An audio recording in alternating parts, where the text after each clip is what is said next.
Inspiration Talk with the Master.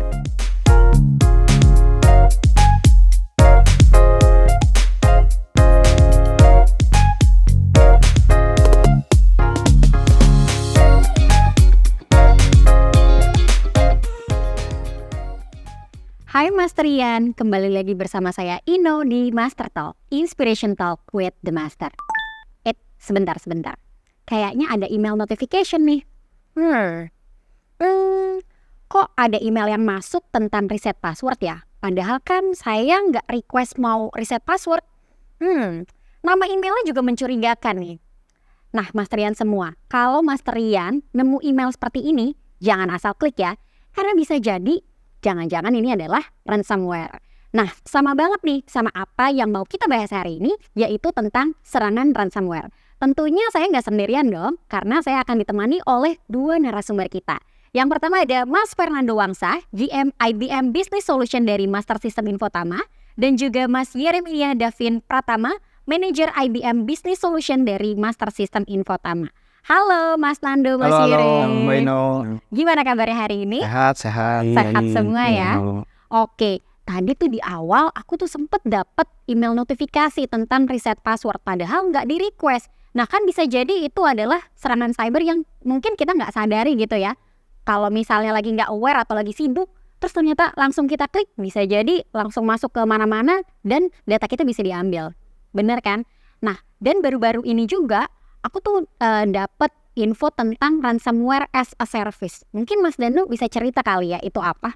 Oke, jadi kalau tadi yang Mbak Ino ceritain itu benar, itu adalah salah satu jenis phishing ya. Jadi kita seolah-olah itu adalah website yang resmi. Kita coba klik, ternyata semua tampilannya sama. Padahal itu adalah kalau kita nggak perhatikan baik-baik, itu sebenarnya tujuannya adalah mencuri informasi kita gitu.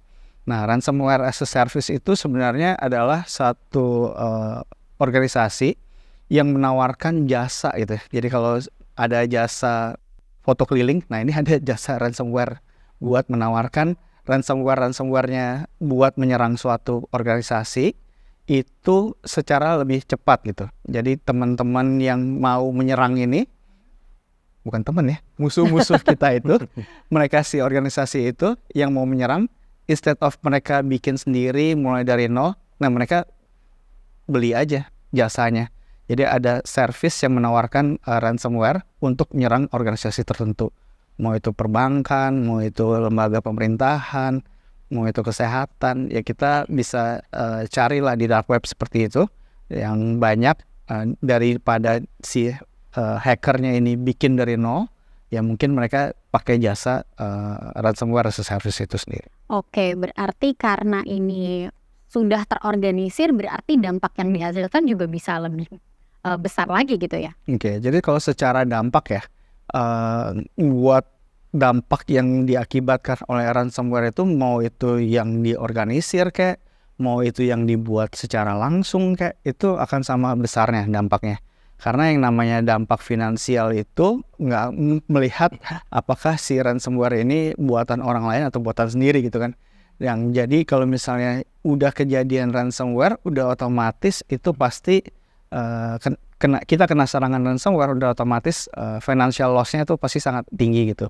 Dimana IBM itu punya riset gitu ya, rata-rata biaya yang harus dikeluarkan oleh suatu organisasi untuk meremediasi kejadian ransomware itu besarnya bisa sampai $5 juta atau setara dengan 79 miliar.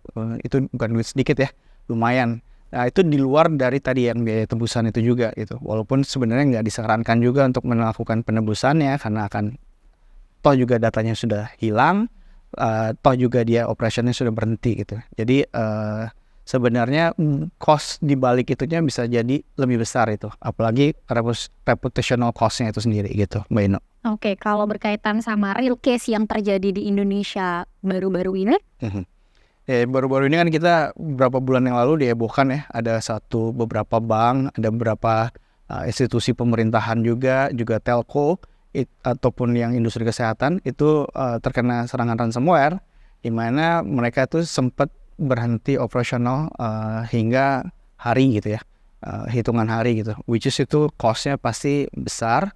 Dan sebenarnya buat dari teman-teman organisasi, nah atau si Masterian nih, kita nyebutnya Masterian ya, teman-teman Masterian itu bisa melakukan pencegahan secara dini sebenarnya, karena biaya yang dikeluarkan itu pasti jauh lebih kecil dibandingkan dampak yang dihasilkan itu sendiri. Kalau misalnya kita baca-baca berita berapa bulan terakhir ini kan banyak aja tuh kejadiannya, dan bisa dibayangin itu recovery brandingnya butuh biaya marketingnya sangat besar tuh pas itu. Ya, oke. Mungkin aku mau ke Mas Yere. Mas Yere, langkah preventif yang bisa kita lakukan untuk mencegah ini gimana sih, Mas? Oke Mbak Ino, jadi mungkin kalau langkah preventif itu mungkin dimulai pertama kita juga harus bisa mengerti ya bagaimana ransomware itu masuk.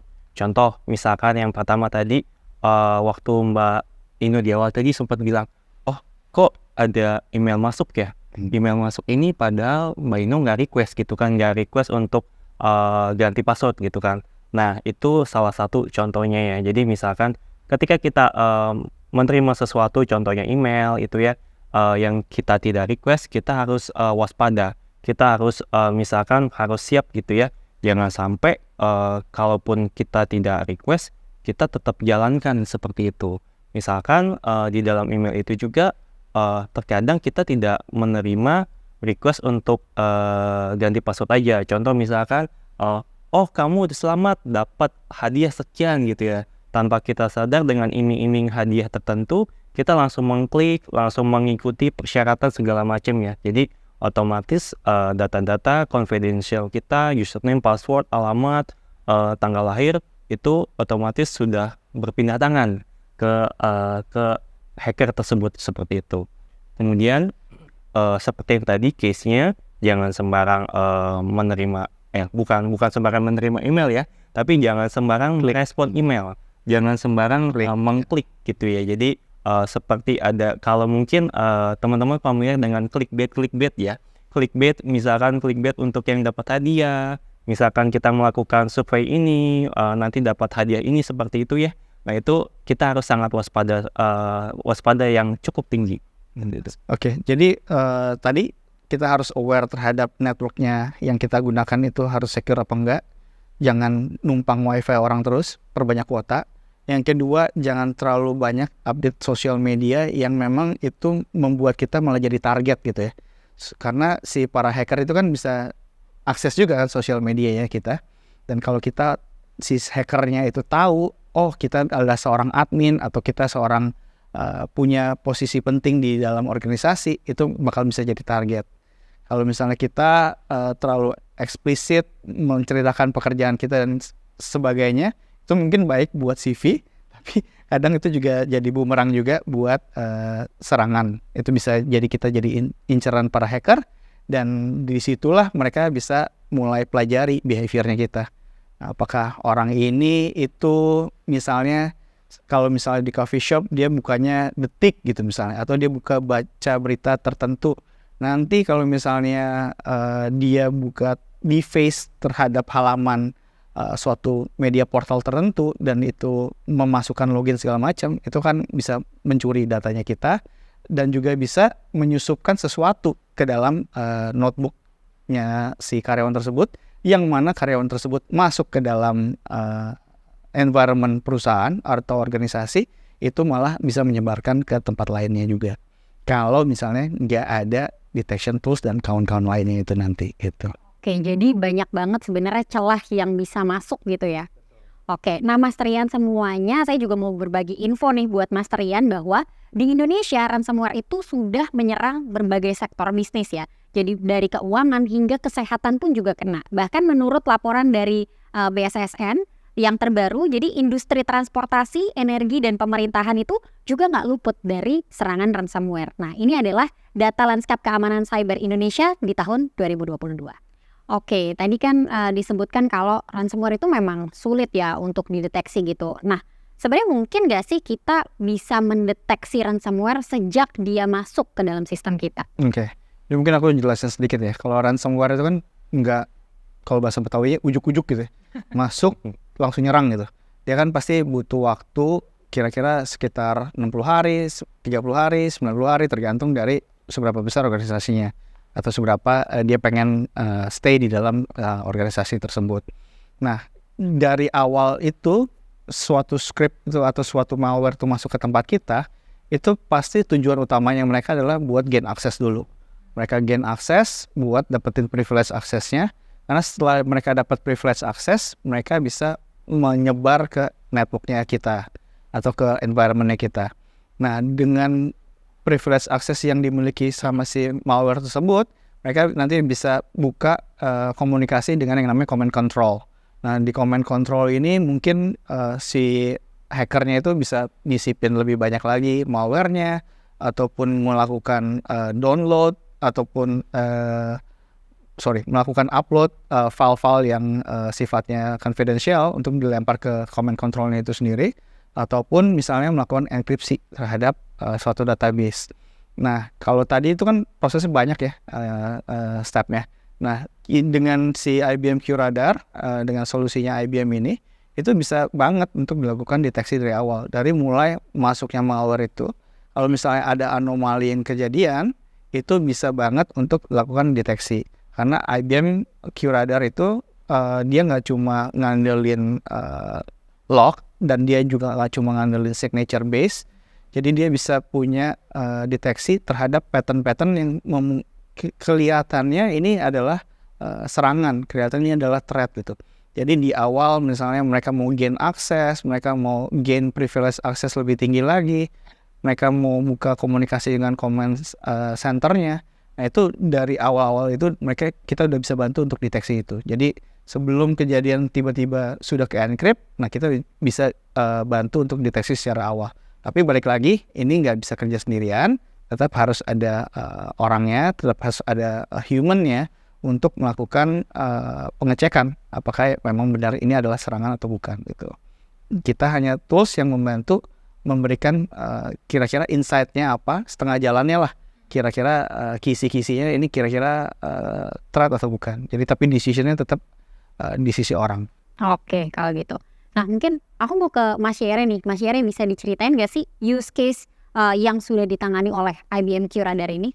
Oke, jadi misalkan kalau untuk use case, mungkin kita bisa langsung merujuk ke contoh-contoh anomali ya. Jadi misalkan contoh, saya bekerja sebagai karyawan gitu ya di salah satu perusahaan, tiap hari datang masuk absen jam 8 gitu ya, clock in jam 8 pagi, kemudian saya bekerja, terus saya istirahat jam 12 siang gitu, kemudian saya lanjutin lagi pekerjaan saya setelah makan siang, kemudian saya bekerja lagi sampai jam 5 sore gitu. Jadi rutinitas saya sebagai karyawan di perusahaan tersebut jam 8 sampai jam 5 sore setiap hari seperti itu. Kemudian saya dalam pekerjaan saya melakukan misalkan input data, perubahan data, hapus data gitu ya. Yang setiap harinya mungkin contohnya nggak sampai 100 baris atau misalkan 100 row, 100 data gitu ya. Jadi setiap hari mungkin simptomnya, mappingnya kita bisa lihat seperti itu, jam 8 sampai jam 5, 100 data perubahan atau input datanya tuh setiap hari gitu ya. Nah, kemudian tiba-tiba muncul anomali gitu ya. Anomalinya adalah seperti ini. Yang pertama, misalkan user saya tiba-tiba kok bisa aktif misalkan jam 11 malam atau enggak jam 12 malam atau sebutlah jam berapa itu ya, yang di luar dari kebiasaan user saya semestinya yang jam 8 sampai jam 5 sore tadi gitu ya. Nah, itu anomali pertama gitu. Kemudian yang kedua adalah user saya tadi juga misalkan dipakai untuk melakukan pengkopian data. Pengkopian data misalkan yang tadi yang harusnya cuma hanya 100 baris rows gitu ya, 100 rows, tapi ini melakukan pengkopian data yang sampaikan 100 juta gitu ya, 100 juta rows, kemudian mengakses juga misalkan ke data-data ataupun ke database yang tidak semestinya saya akses gitu ya. Kemudian user saya juga dipakai untuk melakukan enkripsi. Misalkan database tadi yang tidak semestinya saya akses, kemudian dilakukan copy data juga besar-besaran jutaan kemudian itu saya lakukan enkripsi juga. Jadi itu adalah contoh-contoh mungkin anomali yang mestinya kita bisa waspadai bersama, dan juga bisa banget IBM QRadar untuk mendeteksi anomali tersebut. Oke, berarti tinggal pasang IBM QRadar ini, terus akan berjalan secara otomatis gitu ya. Jadi tim keamanan IT juga mungkin nggak perlu panik, nggak perlu pusing, karena ketika ada serangan yang muncul, bisa langsung ditangani oleh IBM QRadar ini. Oke, mungkin aku tambahin sedikit. Jadi memang betul, jadi kita bikin lebih komprehensif suatu informasi data yang kita bisa lihat di dalam networknya kita ataupun di environment kita. Tapi ini bukan satu solusi buat menyelesaikan semua masalah gitu. Jadi nggak bisa punya QRadar, habis itu yang lain nggak usah beli gitu. Atau network security-nya nggak usah beli, endpoint security-nya nggak usah beli, dan kawan-kawan. Nggak seperti itu juga. Tapi dari sisi IBM QRadar, kita memberikan kayak eagle eyes-nya lah. Jadi kita bisa tahu secara komprehensif kira-kira apa sih kejadian di networknya kita. Nah, terkait dengan penanganannya itu apa, ya tetap harus setiap layer itu harus punya proteksinya sendiri-sendiri. Nah, dimana kalau dengan semuanya proteksi tersebut, log-lognya mereka dikumpulkan, dilempar ke dalam IBM QRadar ini, kita bisa kasih insight yang lebih komprehensif. Kita bisa kasih tahu nih kira-kira yang kejadian di aplikasi tadi apa, yang di kejadian di beda deviasi dari user profile-nya seperti apa, kejadian di database-nya seperti apa. Jadi semua itu dikorelasikan dan semuanya itu dibuat semacam kayak predefined rules-nya untuk bisa memberikan deteksi secara dini, dan kita kasih tahu nih kira-kira action selanjutnya yang perlu dilakukan apa. Kalau misalnya ada insiden A, insiden B, dan kawan-kawan. Seperti itu. Oke. Nah, kalau tadi kita lebih banyak ngomongin tentang deteksi dan juga analisis gitu ya. Nah, sekarang kalau dari recovery-nya sendiri tuh gimana ya? Mungkin ke Mas Yere?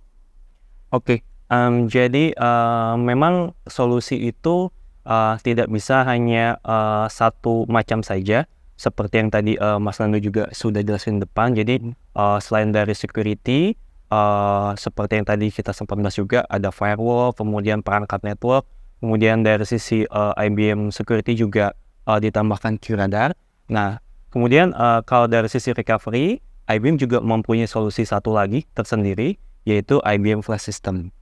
Oke. Ini flash system ini lebih ke storage atau apa nih? Ya betul, jadi IBM Flash System itu juga memang storage, tapi storage ini bukan storage sembarang storage ya Mbak ya. Jadi di dalam IBM Flash System ini sudah banyak dibekali, sudah banyak dilengkapi dengan fitur-fitur yang mumpuni. Jadi misalkan IBM Flash System ini juga sudah support untuk seperti fitur encryption, kemudian ada teknologi-teknologi seperti untuk flash copy, kemudian ada juga flash system ini juga sudah memakai teknologi hard drive yang sangat latest, yaitu kalau mungkin teman-teman dulu Masterian familiar dengan teknologi hard disk ya, ada yang Nearline SAS, ada SAS, ada SSD. Nah, tapi kalau IBM Flash System ini sudah memakai teknologi NVMe. Jadi untuk prosesnya, untuk penguasaan datanya, dan juga untuk proses recovery-nya akan lebih cepat. Oke. Berarti kalau kita membeli IBM Flash System ini, apakah itu otomatis juga kita dapat recovery-nya atau gimana tuh? Oke, jadi ya paling benar ya kalau misalnya tadi ngomongin ransomware, itu kan nggak cuma tentang deteksinya, tapi kalau misalnya sebaik-baiknya satu solusi, kalau ada kejadian, recovery-nya seperti apa. Nah, si IBM Flash System ini, si storage, bukan sembarang storage ini, bisa ngebantu teman-teman Masterian itu recover lebih cepat gitu. Karena ada beberapa fitur yang tadi mungkin Mas Yere udah sempat mention, ada flash copy, NVMe, dan kawan-kawan, itu yang membantu recovery jadi lebih cepat. Karena kalau misalnya dengan adanya flash copy, kita tuh ngebentuk suatu snapshot setiap block level dari storage yang ada di dalam production kita. Jadi setiap ada transaksi, setiap ada log masuk, itu kita buatin snapshotnya.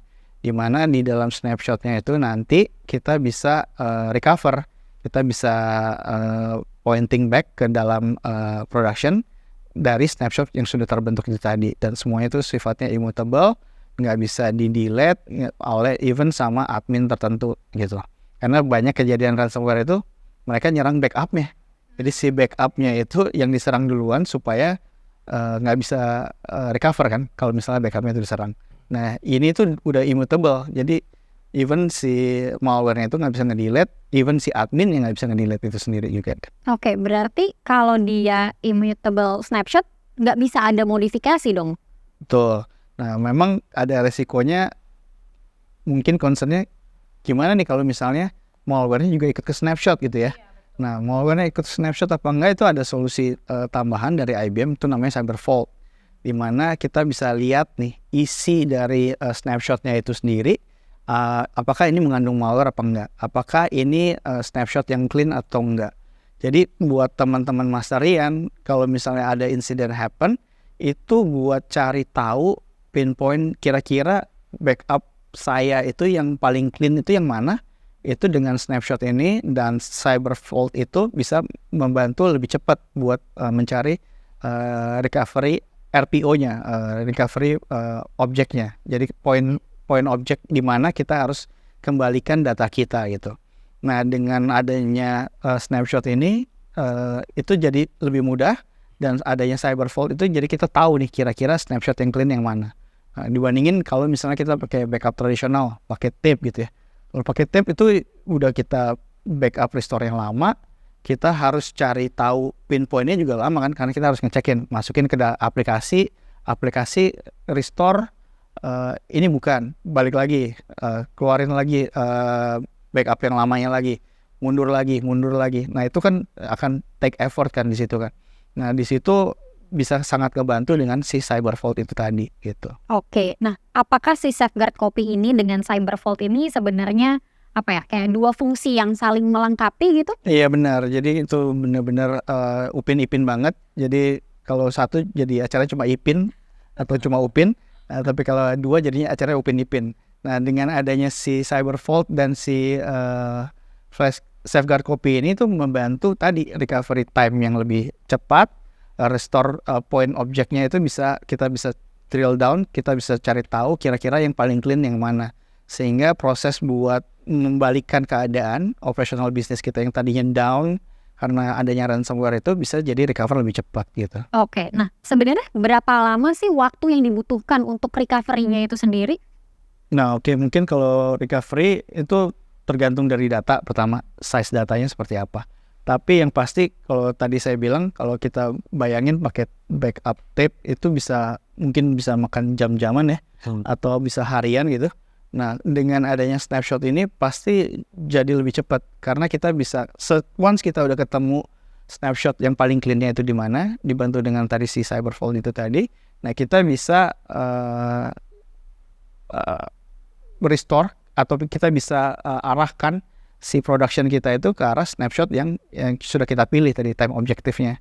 Nah dari situ langsung bisa recover dengan restore balik sementara di production yang sudah terkena corrupt filenya itu kita restore ke point objeknya tersebut sampai gradually kita kejar datanya sampai transaksi ke point in time sekarang, nanti baru kita pindahin lagi gitu. Nah itu waktunya ya bisa variatif antara satu organisasi dengan organisasi yang lain, tapi yang pasti dengan adanya solusi ini jauh lebih cepat dibandingkan dengan traditional backup ya. Betul. Jadi mungkin aku tambahkan sedikit ya Mbak ya. Jadi mungkin teman-teman Masterian juga mungkin agak sedikit bingung ya, bagaimana sih mappingnya ya, mungkin antara backup yang konvensional yang memakai tape gitu ya, apakah benar-benar nggak bisa dipakai kalau misalkan dengan yang teknologi IBM Cloud System punya yang teknologi flash copy ini kita sebutnya safeguard copy ya gitu ya. Jadi backupnya tetap bisa kita pakai, misalkan yang tadi yang backup berjalan seperti biasa memakai software backup gitu kan ya, yang per 1 minggu, per 1 bulan, 3 bulan gitu ya. Jadi tetap ada backupnya untuk memenuhi compliance juga. Tapi kalau dari sisi functional, dari sisi remediasi untuk specific use case untuk ransomware, biasanya orang-orang bisnis itu pengennya tuh cepet gitu kan. Nah banyak yang bilang kalau misalkan backup, bukan yang bilang sih, tapi juga banyak yang berpengalaman juga sih. Jadi misalkan recover dari tape itu ada yang suka komplain tuh, kok saya suka restore, sudah restore, tapi kok datanya tetap nggak bisa kebaca gitu. Nah itu kan banyak faktor yang mempengaruhi ya. Misalkan contoh tempat penyimpanan tape-nya, entah di dalam lemari ataupun di dalam data center, pengaruh kelembapan itu sangat mempengaruhi. Nah tapi kalau misalkan kita mau menggunakan safeguard copy karena proteksinya block level storage, otomatis kita recover-nya dengan teknologi yang tadi, NVMe segala macam itu ya, itu kita sudah demokan juga, pernah demokan juga. Nah itu prosesnya adalah hitungan menit, gitu. Hanya hitungan menit kita bisa recover balik ke point in time RPO tertentu untuk membalikan bisnisnya itu kembali up lagi seperti itu. Oke, berarti solusinya bisa dikombinasikan gitu ya? Ya, antara si QRadar tadi sama si flash system ya. Jadi yang kombinasinya tadi saya bilang si QRadar itu deteksi super power deteksinya, dan dimana kalau misalnya sampai itu kejadian, recovery cepatnya bisa dibantu dengan si IBM flash system. Jadi kalau misalnya kita punya detectionnya secanggih apapun, once itu kejadian, kalau recovery-nya nggak bisa cepat, nggak bisa bagus, itu juga operation business juga akan terganggu kan. Nah, jadi memang nggak bisa, tadi saya bilang nggak ada satu solusi buat sembuhin semuanya gitu, belum ada. Oke, nah berarti karena solusinya sangat komprehensif nih, apakah kita masih perlu takut untuk terkena serangan ransomware, Mas Pando atau Mas Yeri? Iya, kalau untuk takut, mestinya dengan solusi yang dimiliki IBM ini kita tidak perlu takut ya. Cuman ya mungkin kita tetap perlu waspada ya. Jadi jangan kita juga terlena. Misalkan, oh kita udah punya solusi canggih nih, tapi kita tidak waspada ya. Jadi tetap kita harus waspada juga gitu Mbak Inu. Nah, Oke, berarti kuncinya adalah tetap waspada Waspada ya. ya. Waspadalah. Oke, nah teman-teman Masterian sekalian, tadi kan kita udah dengar nih gimana IBM QRadar dan juga flash system bisa membantu untuk meningkatkan ketahanan bisnis kita dari adanya serangan ransomware. Nah mungkin selain implementasi nih Mas Pando, sebenarnya master system bisa bantu apa lagi sih? Oke, jadi kalau kita sebagai IBM Platinum Business Partner, sekarang kita udah Platinum. Nah, kita tuh bisa memberikan konsultasi, ya jadi teman-teman Masterian itu yang misalnya punya concern atau punya isu terkait security ataupun hal-hal lainnya, itu kita bisa duduk bareng, konsultasi bersama tim kita, baik saya ataupun Yere ataupun teman-teman yang memang sudah tersertified di industri di bidangnya masing-masing. Nah kita bisa cari, kita bisa buatkan semacam solusi desain, arsitektur desain, kira-kira solusi untuk mengatasi masalah-masalah teman-teman Masterian itu apa gitu. Jadi dan tentunya kita juga bisa bantu proof of concept ya. Kita bisa bantu demoin. Jadi nggak cuma beli properti dalam kertas, tanahnya doang, tapi rumahnya belum ada. Nah kita bisa kasih tuh kira-kira solusi yang tepat buat teman-teman tuh apa. Apakah solusi ini itu bisa memberikan dampak yang positif? Apakah cost efisiensinya itu juga bisa dijaga? Apakah kira-kira dengan solusi ini cukup atau butuh solusi lain dan kawan-kawan. Nah itu kita bisa free, open buat konsultasi seperti itu at any time. Kita bisa komunikasi dengan teman-teman Masterian dan kita bisa juga membantu kira-kira solusi yang tepat tuh apa gitu. Oke, berarti tadi dengan serangkaian teknologi dari IBM, mungkin dari IBM QRadar, kemudian ada flash system juga, ada safeguard copy, ada cybervault. Itu ke semua rangkaian itu nanti bisa dikonsultasikan dulu ke master system. Kira-kira tepatnya menggunakan apa dan apakah perlu ada tambahan lainnya? Betul. Begitu ya. Oke, terima kasih banyak nih Mas Pando dan juga Mas Yere udah sharing tentang insight kita mengenai ransomware. Tentu saja ransomware ini ya perlu kita waspadai bersama ya. Oke, sebelum kita tutup podcastnya mungkin ada yang mau ditambahkan dari Mas Pando dulu? Ya, kalau dari saya mungkin tadi balik lagi, buat kita itu nggak ada satu solusi yang bisa nyelesain semuanya. Tapi perlu banget buat kita tahu kira-kira apa sih yang kejadian di tempat kita. Karena kalau kita nggak tahu kejadiannya apa, insidennya, event-eventnya apa aja, udah otomatis kita pasti akan blank. Kalau misalnya something happen, ya kita remediasinya jauh lebih besar. Apalagi kalau misalnya tadi kalau loss-nya itu terkait dengan reputational loss gitu. Kehilangan pelanggan itu, wah itu sih bisa dampaknya besar banget. Bisa nggak cuma dari sisi ini kan, bisnisnya, tapi juga buat ngebangun regain the trust lagi itu juga susah gitu. Itu sih. Dari Mas Heri? Iya, jadi balik lagi kalau misalkan tadi kita sempat mention waspada ya. Jadi mention waspada itu kalau dari sisi company memang harus dimulai dari perusahaan itu sendiri, dari entity itu sendiri. Entity itu apa aja, dari karyawannya, baik yang dari yang top level sampai yang bottom, semuanya harus waspada.